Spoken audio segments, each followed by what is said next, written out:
Ladies and gentlemen, I'll call the meeting to order and welcome everyone to the council meeting for the 3rd of March. First of all, item 1.1, apologies for any absences. No apologies, Mr. Mayor.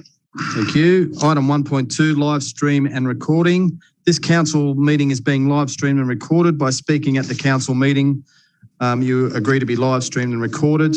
Please ensure that when you speak at this council meeting that you ensure that you are respectful to others and use appropriate language at all time. Orange City Council accepts no liability for any defamatory or offensive remarks or gestures made during the course of this council meeting. A recording of the council meeting will be made for administration purposes.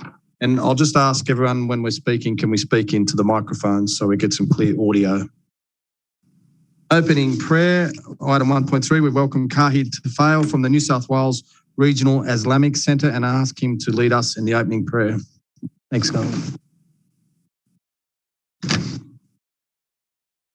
أعوذ بالله من الشيطان الرجيم بسم الله الرحمن الرحيم الحمد لله رب العالمين الرحمن الرحيم مالك يوم الدين إياك نعبد وإياك نستعين اهدنا الصراط المستقيم صراط الذين أنعمت عليهم غير المغضوب عليهم ولا الضالين اللهم صل على محمد وعلى آل محمد كما صليت على إبراهيم وعلى آل إبراهيم إنك حميد مجيد اللهم بارك على محمد وعلى آل محمد كما باركت على إبراهيم وعلى آل إبراهيم إنك حميد مجيد رب اجعلني مقيم الصلاة ومن ذريتي ربنا وتقبل دعاء ربنا اغفر لي ولوالدي وللمؤمنين يوم يقوم الحساب ربنا آتنا في الدنيا حسنة وفي الآخرة حسنة وقنا عذاب النار سبحان ربك رب العزة عما يصفون وسلام على المرسلين والحمد لله رب العالمين آمين. I want to say thank you very much for inviting me in here. I want to congratulate the new team of Orange City Council. Special congratulations to the Mayor, Jason Hamling, and all the councillors. I want to say thank you for inviting me in here. And on behalf of Regional Islamic Centre, I want to say thank you for the planning team, Paul Johnston. Special thanks to Mark Hodges for his regular support and cooperation. Special thanks to Ellen Reader for his media support. And once again, I want to thank you for your continuous support and cooperation. Thank you very much. Kahid.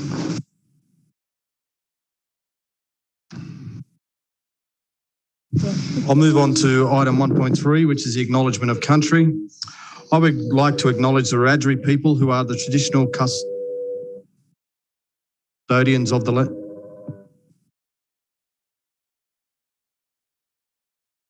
I'll start again.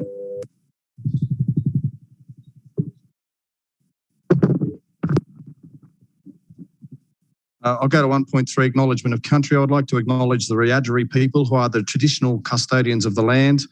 I would also like to pay respect to the elders, both past and present, of the Wiradjuri nation and extend that respect to other Aboriginal Australians who are present.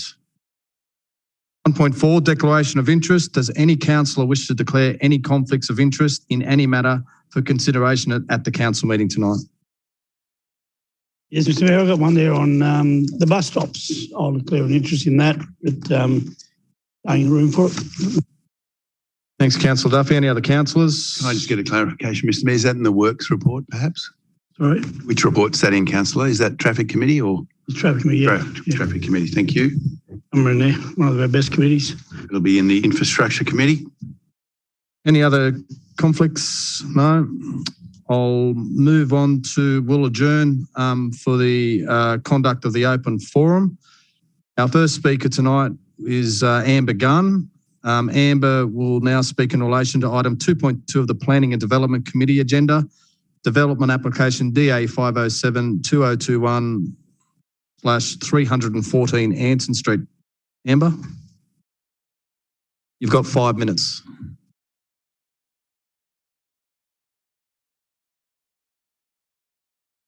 Good evening, and thank you for giving me the opportunity to speak today. My name is Amber Gunn, and I live at 312 Anson Street, which is next door on the south side to the proposed development at 314 Anson Street. The development application made is for a 2-storey studio space using the footprint of the existing garage. I've come today to express my concern with and opposition to the development application made. The proposed new structure would be unprecedented for our neighbourhood.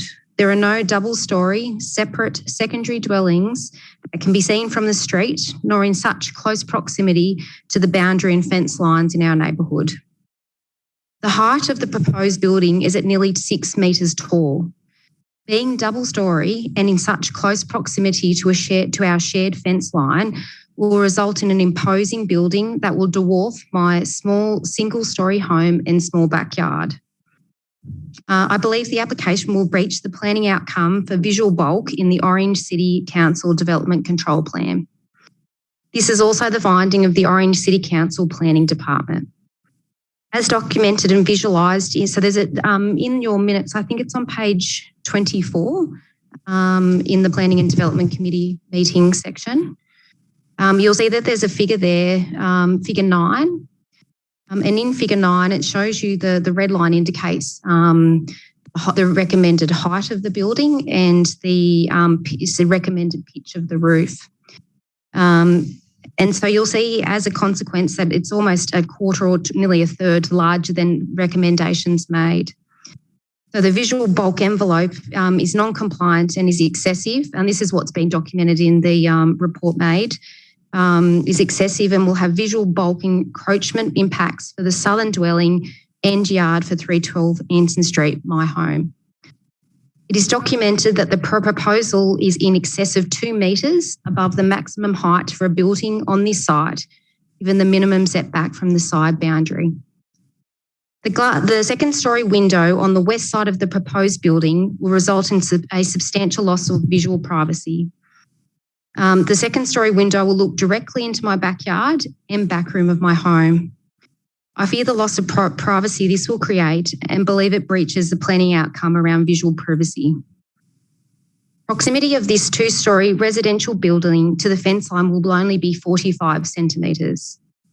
I am concerned that a 6-metre building only 45 centimetres from with a studio space so close to my boundary and Jeff's boundary will result in overshadowing of my backyard.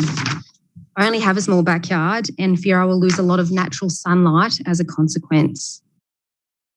Documented in the report tabled here today, the proposed development departs from 6 planning outcomes in the Orange City Council Development Control Plan that will adversely affect the southern dwelling, that being my home at 312 Anson Street. Departures are reported for the following planning outcomes: visual privacy, facts, some boundaries, heritage, and visual bulk. In summary, I am concerned the proposed new independent double-storey entity that is exceptionally close to our shared fence line will be too tall, bulky, and will result in physical and visual overshadowing of my small single-storey home and backyard, and a resultant substantial loss of my privacy.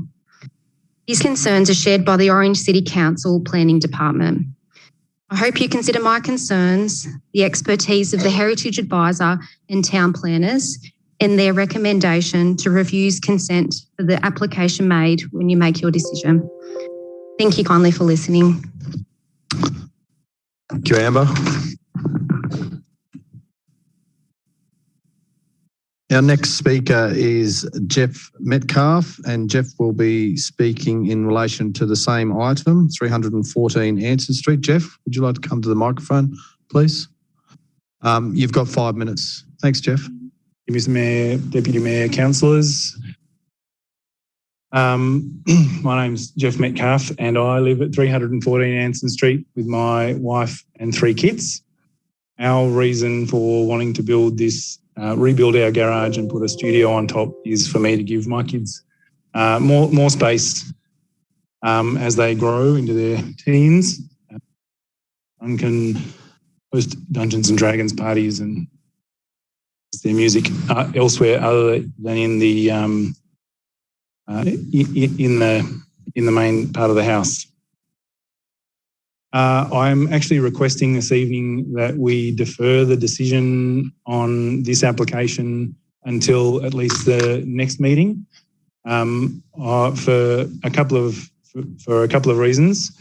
One is to invite you to come and have a look at my home, and from my perspective and also Amber's, to I guess get a better idea of what it looks like.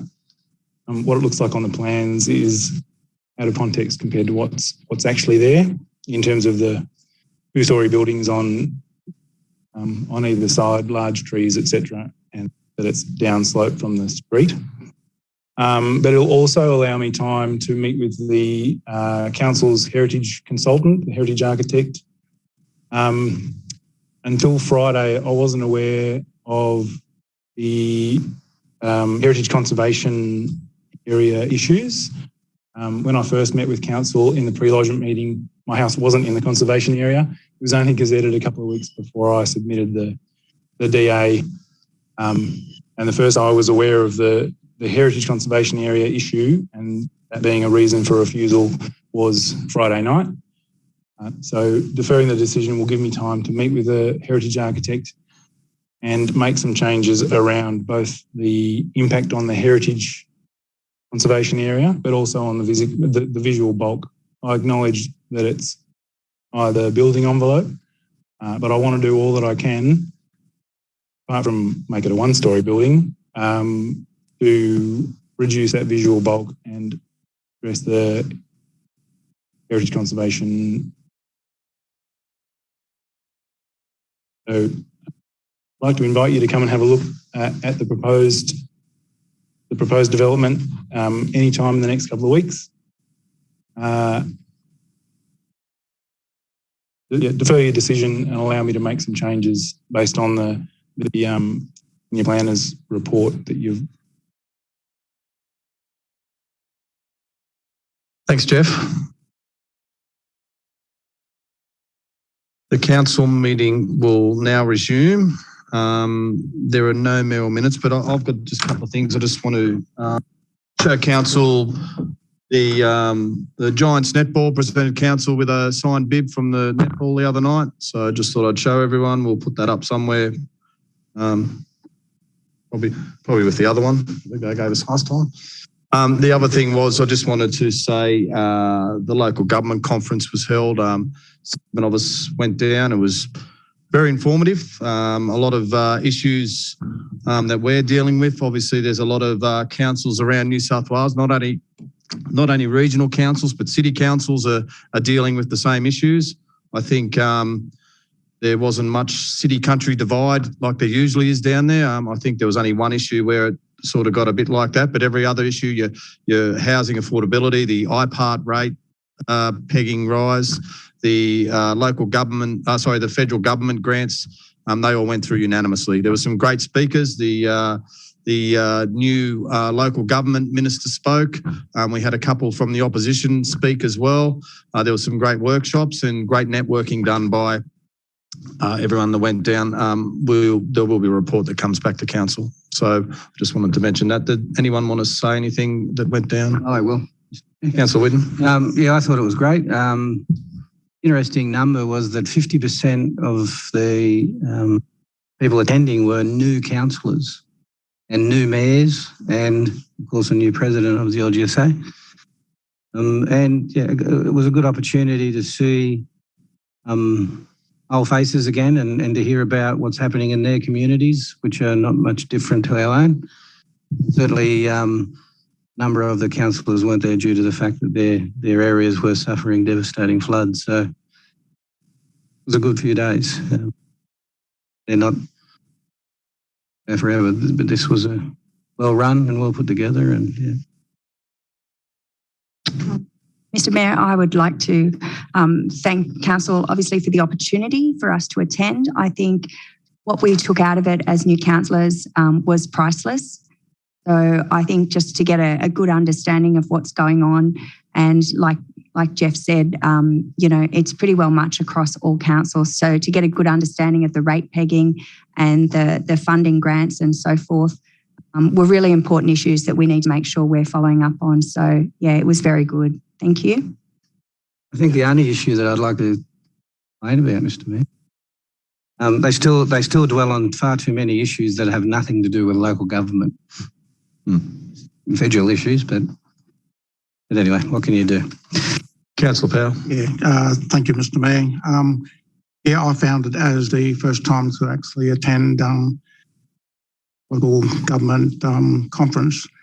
As a new elected, it's really great to actually unpack a lot of the aspects of where other councils across New South Wales are headed, some of their challenges, and some of the resources there from the sponsors were amazing. Affordable housing, Alf and Tammy and Councillor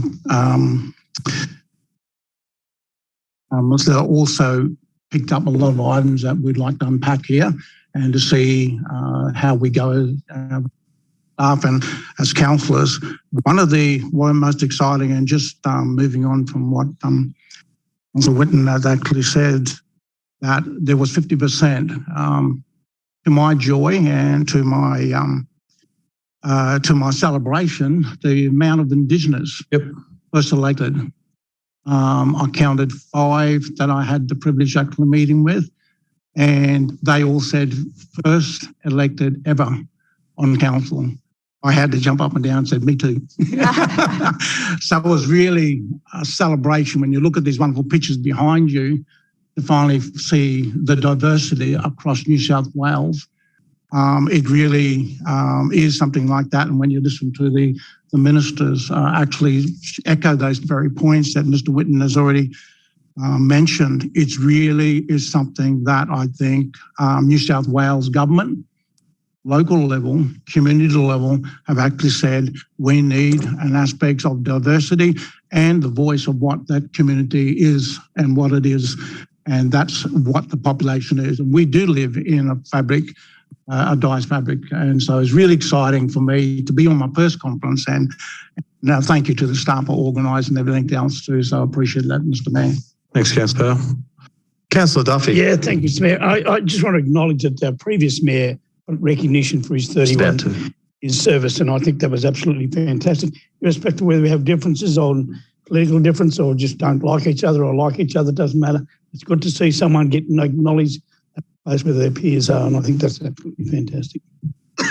So I was just about to say that, our former Mayor, Councillor Kidd, picked up a long service award or something. That I met a first-time councillor, 80 years old, Parramatta. He's 80. Oh, yeah, thank you. We'll move on to item 3.1. That's confirmation of the previous minutes. Move the minutes, Mr. Mayor. Moved by Councillor Whitten, seconded by Councillor McDonald. Any speakers? No speakers. All in favour say aye. Aye. Against? Carried. We'll adjourn for the policy committees and we'll do them. We'll just do them from our chairs. We don't have to swap chairs and come up here, do we? Just do them from our chairs. So, but I can't see if they're going to ask questions, but that's good. Ask questions. Anyway, Councillor Whitten. So we'll do planning and development first, and we'll call on Councillor Whitten.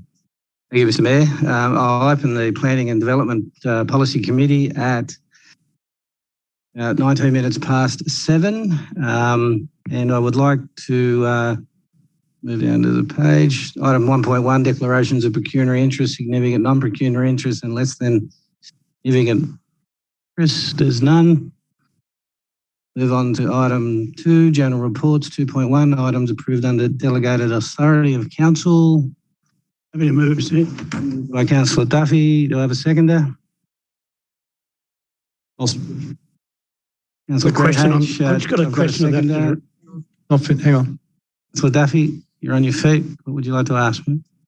What a curious question of the director. You must know I'm going to be asking it. Just on the Housing Plus strata titles, is that just tidying it all up and making them individually so they can be sold at a later date or whatever they wish to do? Through you, Mr. Chair. Thanks, Councillor, for the question. They relate to, you might remember back in the day of the Kevin Rudd government. They gave a lot of funding to for social housing. About 114 units were built in Orange at the time. They were owned by the Department of Housing. They've since been sold to the Housing Plus, so they were just in their procurement process. They were just strata titling each of those developments. So they were scattered all over town. Those ones wasn't anything overly significant for council in that work. So basic.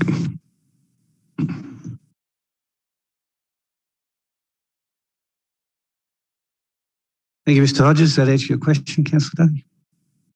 Good, thank you. We have a motion. All those in favour, I need a show of hands on this one, please. Unanimous, thank you. I'll move on to item 2.1, which is general reports. Recommendations on page 13. We have a recommendation of refusal.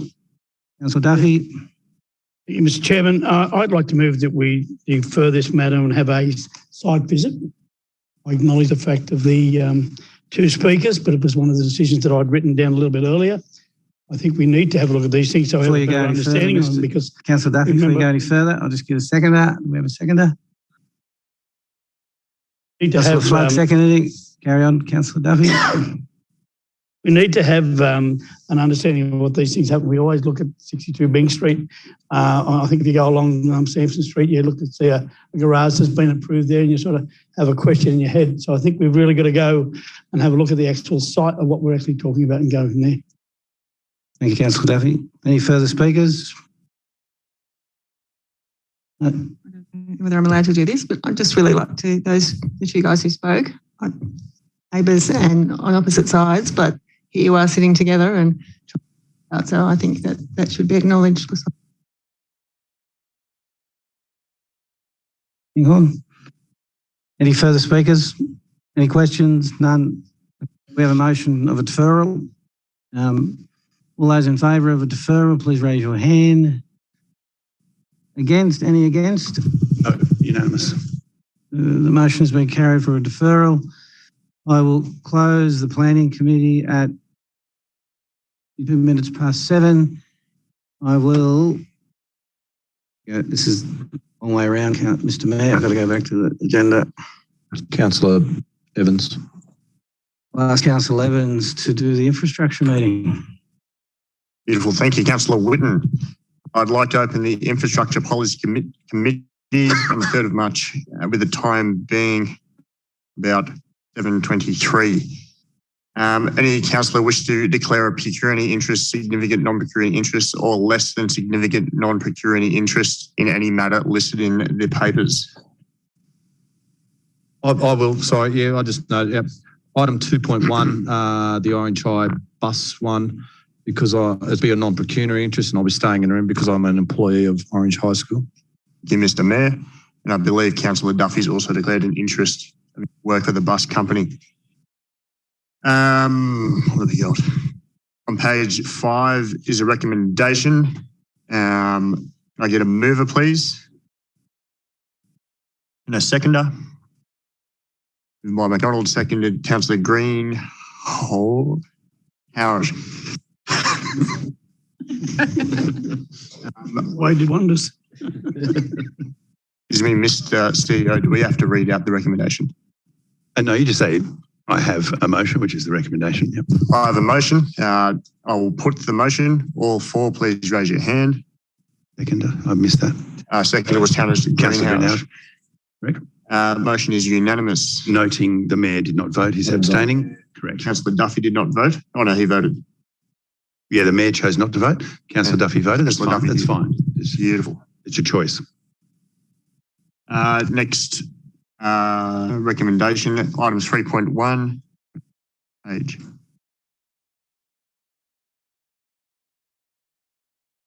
I've got a couple of questions. Hang on. 20. Page 20. Page 20. Can I have a mover, please? I'll move it, Mr. Chair. And you had a question, Mr. Duffy. Thank you, Mr. Chair. My question is to the director. I don't know who's himself. Mr. Garley, thank you. Just talking about Clergate Road, there was a previous meeting we spoke about how it was going to start in actually the end of February when the Ophir Road section was done. And that leads me on to the next question, which is there going to be a passing lane on the Ophir Road intersection? Through you, Mr. Chair, I'll answer the second part of that question first. It won't be a formal passing lane, however, it will be wide enough for two vehicles to pass heading north. The second part of the question, work started on Clergate Road. There's a substantial gas main that needs to be relocated, and that work commenced this week. The visual effect will be people drive past and see their work. Beautiful. That answer your question, Councillor Duffy. Any other questions from the floor? I'll put the motion 4-4. Unanimous. I just have a matter arising, Mr. Chairman. Fire away, Councillor Whitten. I just want to make a comment on the amount of works that are being done in Orange with new footpaths. Mayor, through you to the chair and staff. Yep. Comments coming back that you know we've worked hard for a long time to get footpaths. I know that they are, they sort of get put. They're not a big issue, but they are a big issue, and certainly it's good to see the works moving forward to have those into place. Can I say something, Mr. Chair? Councillors are reminded that tomorrow at lunch there's a Mr. Chair, there's a roads and footpaths briefing for councillors. And I also note as we head into this sort of budget deliberations, the previous council voted a lot of money into roads and footpaths, particularly footpaths, and that funding is now going to start tapering off. So we'll discuss that tomorrow. Thanks, Chair. Thank you. I think that concludes the business. I'll hand over to Councillor Mallard to conduct a policy committee meeting for environmental sustainability. Thank you. Councillor Evans. I would like to open the Environmental Sustainability Policy Committee meeting on 3rd of March 2022 with the time being 7:27. We start with declaration of interest. Does any councillor have a pecuniary interest, significant non-pecuniary interest, or less than significant non-pecuniary interest in any matter listed?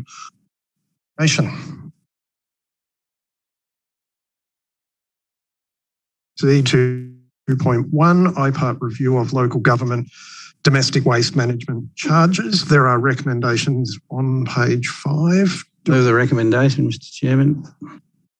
Do I have a seconder? Councillor McDonald. Anyone want to speak to motion? I'm happy to.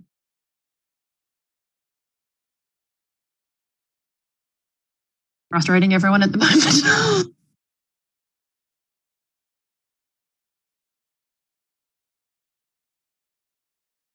Yeah, I'll speak. Councillor, yeah, same as me. After what IPART's done with the rate pegging and now this, I think as we said at the local government conference, it was loud and clear that all councils aren't happy with what's going on there. I think there's I think one of the speakers said there's a panel meeting next week with the chairman of IPART that's coming into Parliament, and there'll be questions asked. So, but we've got to remember that IPART stands for independent. So, they make their own decisions without any government interference. So, I think you can sort of voice how unhappy you are, but it's got to be kept independent, obviously. So, yeah, I'll support the recommendation. I'll speak as well, Mr. Chairman. I know you can't see that. Thanks, Councillor Whitten. Yeah, no, good point, Mr. Mayor. I think the thing that the Commission need to realise is that one of the things that a lot of people don't realise is that local government is not all the same in every area. Metropolitan areas don't do DAs, for example. Some metropolitan areas don't do rubbish, they don't do water because they have other commissions that do that. But in regional areas, we do everything. We need access to that funding, and we need that funding to still come through to us. So we need to make it loud and clear to them that not all the money needs to go back through the state government. I just have some questions either for you, Chair, or for council staff. Thanks, Councillor. I just wanted to know, and this may be something we get some information and discuss next time, how would we compare to like-minded councils in the area, though Bathurst, that sort of stuff, in terms of the costs of garbage management? If I could take that on notice, and we'll prepare some information for councillors.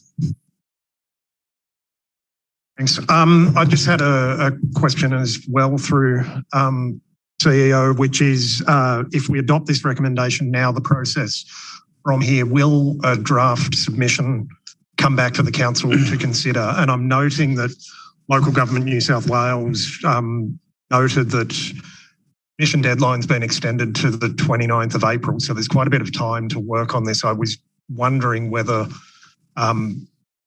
we'll have this at a future meeting to look at it. And I did note also Local Government New South Wales say planning for an online forum for councils in March is underway, and that councils are encouraged to take the additional time to carefully consider the options for their area and region, and LG NSW will be reaching out to councils and regional groups. So basically, I'm very supportive of the comments made by others about the position. I've got concerns about the proposed one-size-fits-all sort of benchmarking approach. Mr. Chair, we'll do some work, and we will talk to you and then bring a report back with it, a draft submission if you'd like, or we can just do it informally amongst councillors. Would you like a report back? I think that would be good. I think given how strong the feeling is about it, then I think it's a good process for I think it needs to be public. Yep, sure. We've got time. No problem at all. Mr. Chair.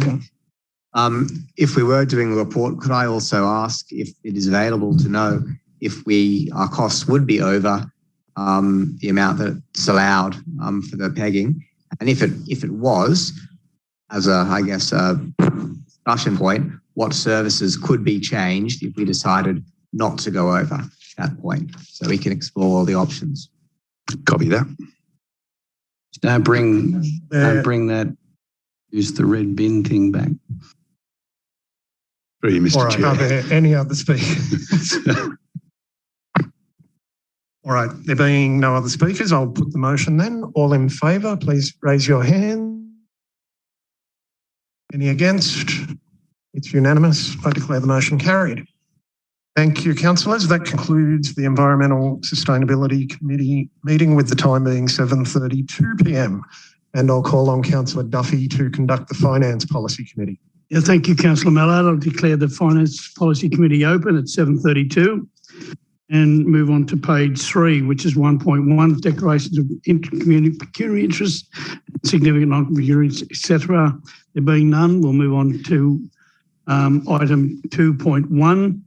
This is the independent members audit risk on page 5. There's a recommendation. Do we have a mover? Second, move Councillor Whitten. Second, Councillor Hamling. Any discussion? I'd just like to make a comment. I think that committee there, I think Bill Gahuli is probably one of our better ones, and he's a very experienced former CEO of Local Government New South Wales, the Shires, and I think it's a very good one. No further discussion. I'll put those in favour. Raise your hand. I'll ask just one quick question. Sorry, Councillor Duffy.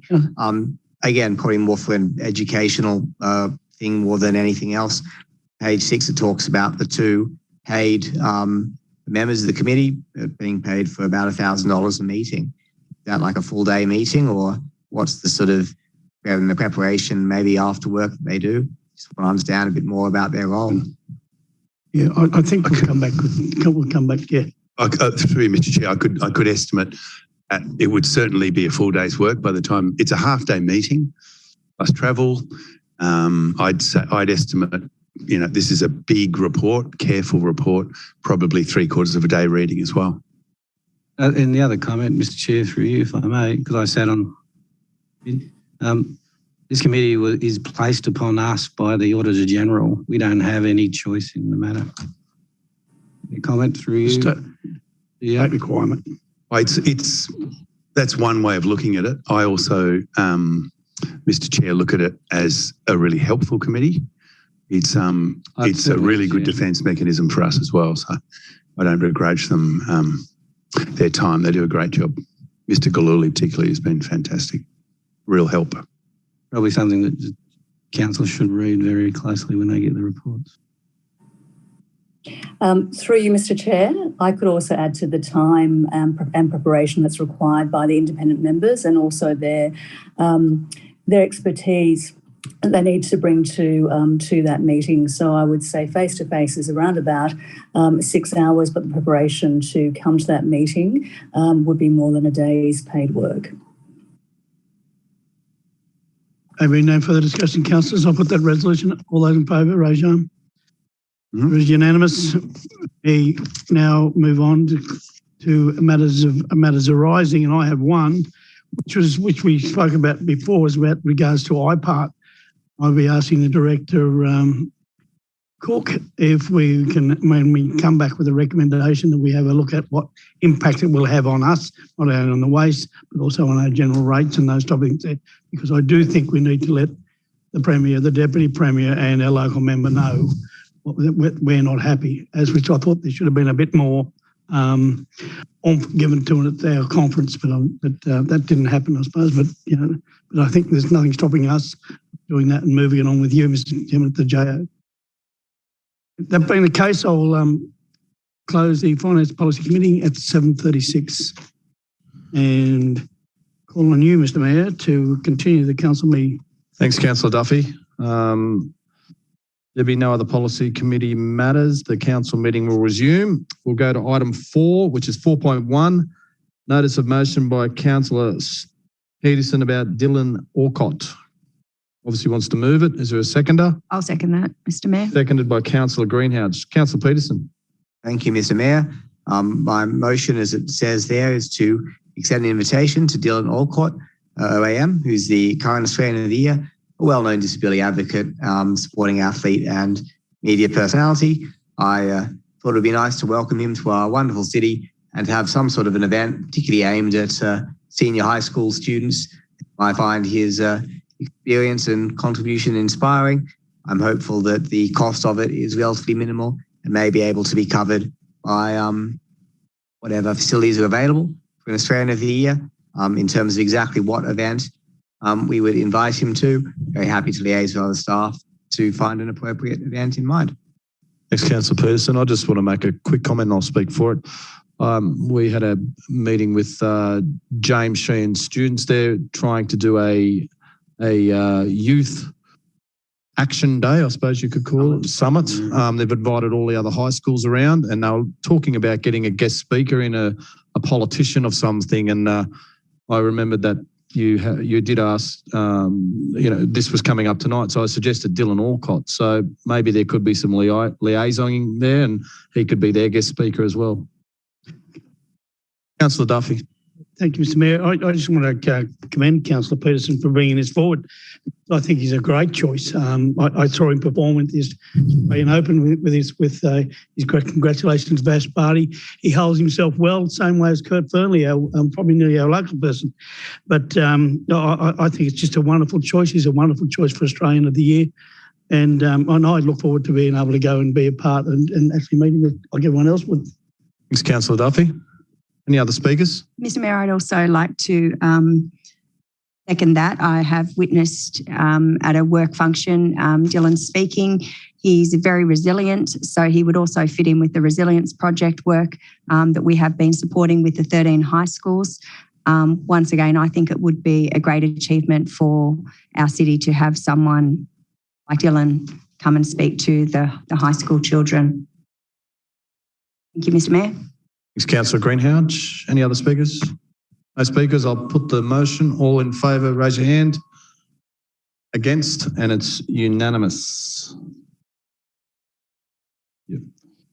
We'll move on to general reports. 5.1, the relocation of funding for cricket field or playing fencing. I'll move that from the chair. I'm a seconder. Seconded by Councillor Duffy. Any speakers? I've got Councillor Duffy.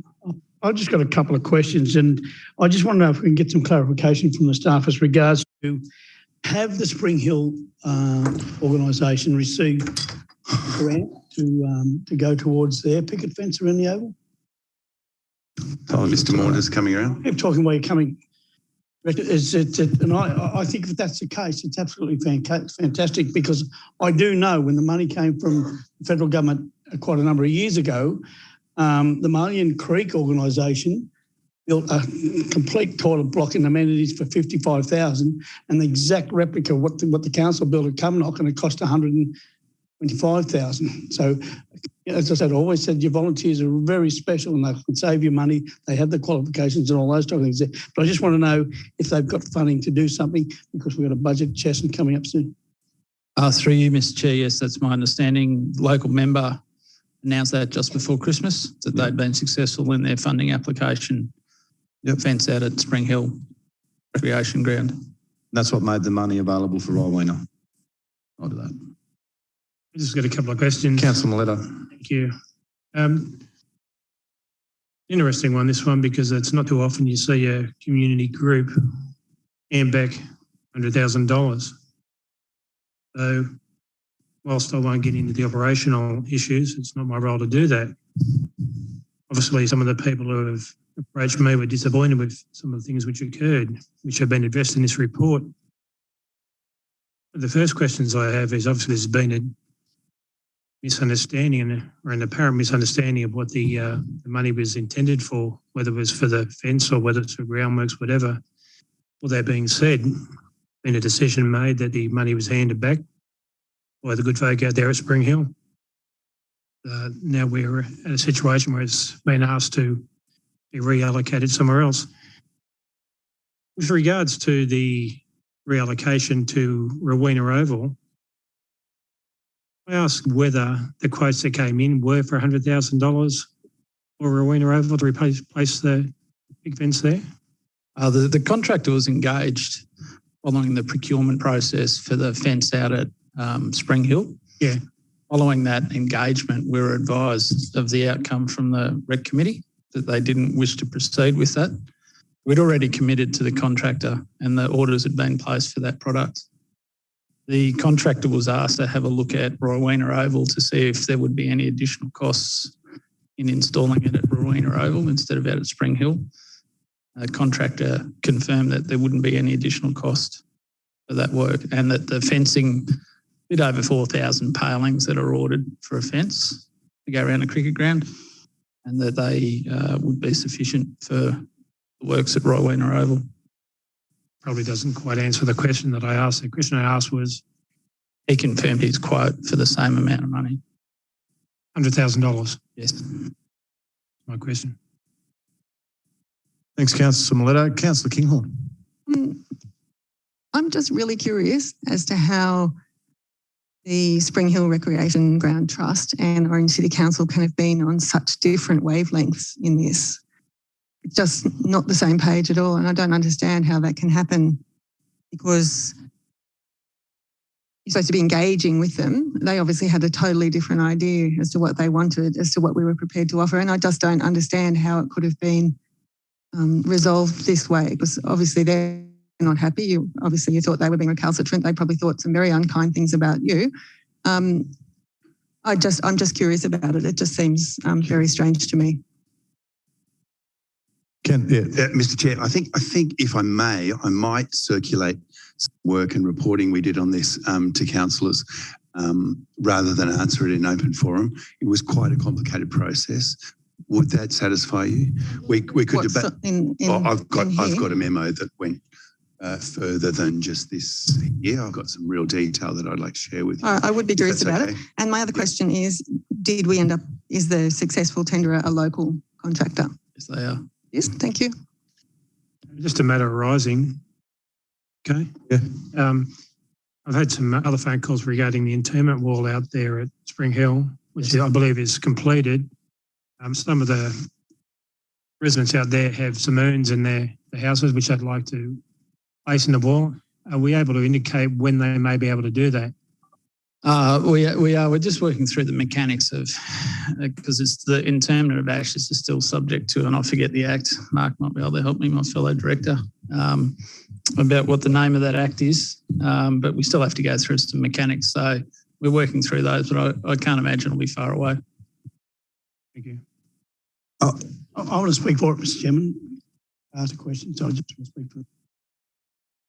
I just want to go ahead and look forward on a more positive basis, and I think this is a great win for Rowena Oval. I think it'll make it look very good and very smick down there. But I mentioned when we were going through the processes here, we're going to be doing our budget.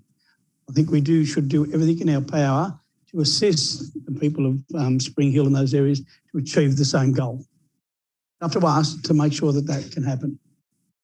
I think that needs to be, depending on the amount of funding they get, let's move down that pathway and we get a win-win situation. Same goal, yeah. No, that's fine. Any other speakers? I'll put the motion. All in favour, raise your hand. Against? Carried. I'll move on to item 5.2, which is the Policy Committee Draft Charters. Recommendation. Moved by Councillor Whitten, second by Councillor Mallard. Any speakers? No speakers. All in favour, raise your hand. Against? Sorry, Councillor Miletto. With regards to the economic development one, when I was reading the charter, indicated that the meetings were held bi-monthly. My understanding is they were monthlies. Director Rob, would you like to comment? Yes, that's correct. So the charter has stated it's a bi-monthly meeting, but my understanding was that in our last Economic Development Committee, it was decided at that committee that it would be monthly meetings. So if the charter is adopted and it goes back to the members of that committee and they'd like to change the timing of those meetings, my understanding is we can do that via a committee decision. Thank you. No other speakers. I'll move the recommendation. All in favour, raise your hands. Against? Carried. Unanimous. Item 5.4 is leave of absence, and I will not be voting on this one. 5.3, Mr. Mayor. Sorry, 5.3. Oh, sorry. I'll move that. Thanks, Councillor Whitten. I've made a mistake. Seconder? Councillor McDonald, thank you. Any speakers? No speakers. Councillor Mallard? Yeah, just a question, thanks, Mr. Mayor, which again, I think it goes similar to the question Councillor Miletto just asked about frequency of meetings. There's all of the charters specify a maximum, or most of them at least, a maximum number of community representatives. I think in the last term of council, at least one community committee I was involved with had many more people express interest and was able to take them on. I'm just interested. Confirming again, can we vary that? Because if we've got more community members wanting to participate and we can function with that, I think we should. And I guess related to that, I'm just the observation that, yeah, everyone seems to have a different number there in the charter. So I'm interested in how arbitrary that is, or if there's an explanation. Well, through Mr. Chair, tonight's about determining just things like that. So I think some discussion needs to ensue, and maybe you want to do that in toto.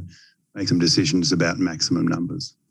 Want to make it unlimited? We'll pass these charters through asking for that to be the case for committees. That means everyone who applies gets on the committee.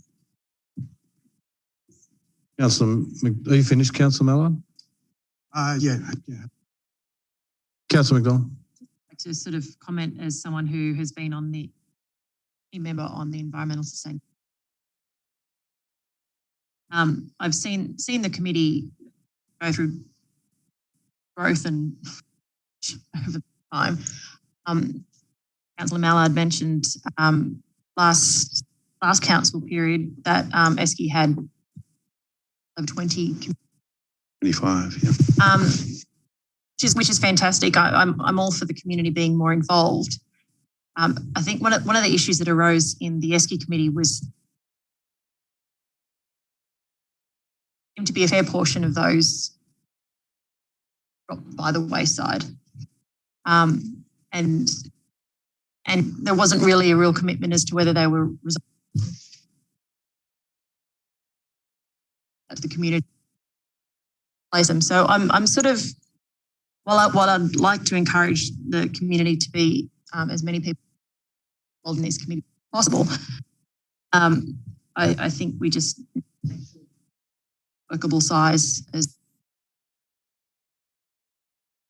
I have one question. If Councillor Peterson. Just to follow up what Councillor McConnell was saying, if there's lots of people who are on the committee and then, as you said, fall by the wayside, does that affect the quorum for making decisions later on?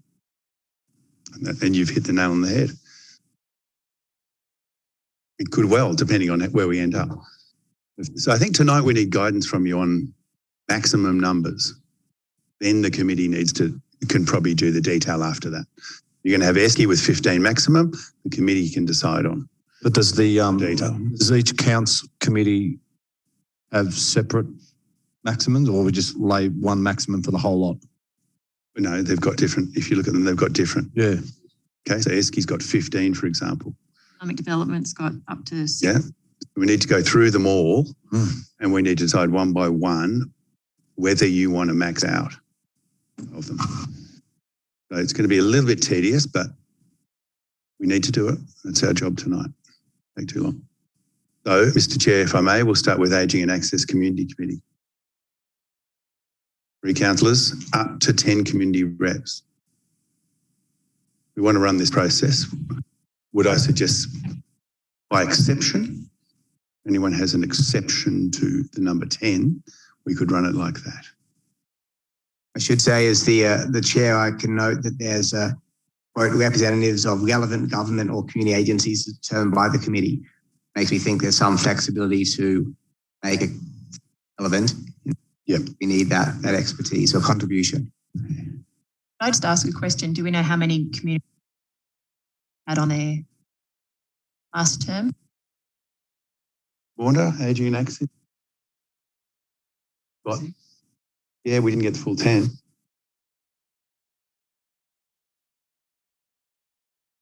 And just another thing through deliberating. Normally the committees for the terms of reference and then vote on what they want and then bring it back to us.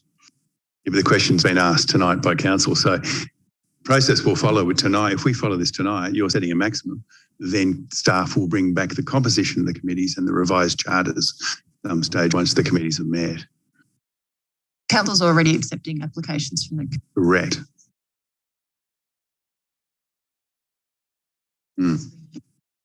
Staff need to work through the applications. Can I just ask a question? In the past, have we turned away people from these positions? We have. We have. Why? Just trying to recall, we've turned certainly one away from Companion Animals Committee was turned away for political reasons, I think. Not from Orange. Yeah, they're out of town. They represent a group from Bathurst, I think. So do we have overwhelming support? Like, we're not turning hundreds away? No, like you have committees like Esky where you get 25 over 15. There is another option here, Mr. Chair. We could just let the process run as printed. Staff can come back and talk to you about how many applications we've got. I think that's the better way of doing it. I agree. Might be easier, might be simpler. Yep. We do that? So let's leave it. And we might be able to do that informally before a formal meeting. Sounds good. Okay. So is that the recommendation as printed? Councillor Whitten. Hi. I haven't put it up yet. We had a move and a set. So can I have the recommendation? All in favour, raise your hand. Against? Carried. 5.4, I will be not voting on this one. So mover and a seconder, please. Mover and a seconder. I'll move it. It's Councillor Whitten, seconded by Councillor Kinghorn. All those in favour? Against? Councillor Duffy's against. I remember that. Yeah. What's the coin? Yeah, good on you. Okay, well that closes the public meeting. We go into closed council. The Chief Executive Officer will advise the Council if any written submissions have been received relating to any item advertised for consideration by a closed meeting of Orange City Council. There have been no such submissions received. In accordance with the Local Government Act 1993 and the Local Government General Regulation 2005, in the opinion of the Chief Executive Officer, the following business is a kind as referred to Section 10A2 of the Act and should be dealt with in a confidential session of council meeting closed to the press and public. Item 6.1, submissions, reductions. The reason for confidentiality is? The item is classified confidential under the provisions of Section 10A2 of the Local Government Act 93, which permits the meeting to be closed to the public for business relating to E, information that would, if disclosed, prejudice the maintenance of law. Item 6.2, electricity procurement. The reason for confidentiality of that item is? It's classified confidential under the provisions of Section 10A2 of the Local Government Act 93, which permits the meeting to be closed to the public for business relating to D2, information that would, if disclosed, confer a commercial advantage on a competitor of the council, and G, advice concerning litigation or advice that would otherwise be privileged from reduction in legal proceedings on the ground of legal professional privilege. And I remind councillors, particularly for this one, information contained in this paper is subject to legal professional privilege and is strictly confidential. Any disclosure of this paper, including a verbal disclosure of its content or conclusions beyond council officers directly involved in this matter, may result in the loss of legal professional privilege and cause damage to the council's legal and financial position. Councillors have a good faith duty to strictly maintain confidentiality of privileged communications, and any failure to do so may result in a penalty under Section 664 of the Local Government Act 93 and action under the Code of Conduct. Thank you, Mr.